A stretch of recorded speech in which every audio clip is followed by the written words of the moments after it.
حط الدبلة وحط الساعة، حط سجايره والولاعة، علق حلمه على الشماعة. طب أقر أنا المذكور عليه الساكن في العنوان إياه، علموني أعشق صحابي وأنسى وياهم عذابي.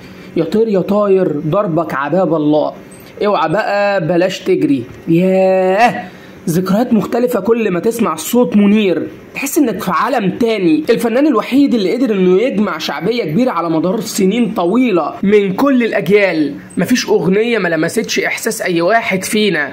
منير حالة في حد ذاته، بس في اشاعات كتير حواليه، اهمها عن سبب عدم جوازه، وان فنه اهم بكتير من الستات. طب ايه القصة بقى؟ تعال نعرفها من البداية للنهاية على المصرية.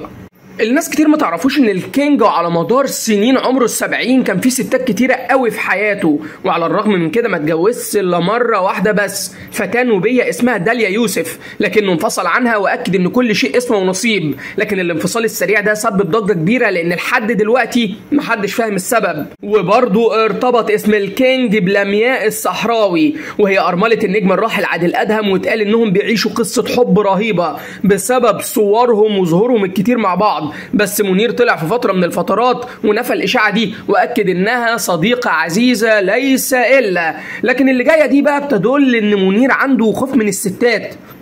ايه خوف من الستات ليه يعني؟ على فنه. نجلاء بدر واحدة من اشهر المذيعات والفنانين في الوطن العربي، اكدت انه سابها قبل زفافهم بايام قليلة وتهرب منها كمان، واتفاجئت من الكلام ده، واكدت ان القصة دي حصلت من سنين طويلة. نجلاء بدر بقى بتحكي عن الموقف ده انها شافت محمد منير خلال شغلها كمذيعة في واحدة من القنوات العربية، على طول وقع في غرامها وحبها وعرض عليها الجواز بشكل سريع. واكدت نجلاء انها وافقت على الجواز منه، لانه محمد منير ما بيسيبش حاجه للظروف. اداها اسبوع واحد بس للتفكير، الا ان قبل الجواز ب3 ايام بس لقيته اختفى وتراجع عن فكره اتمام الجواز بسبب فرق السن ما بينهم.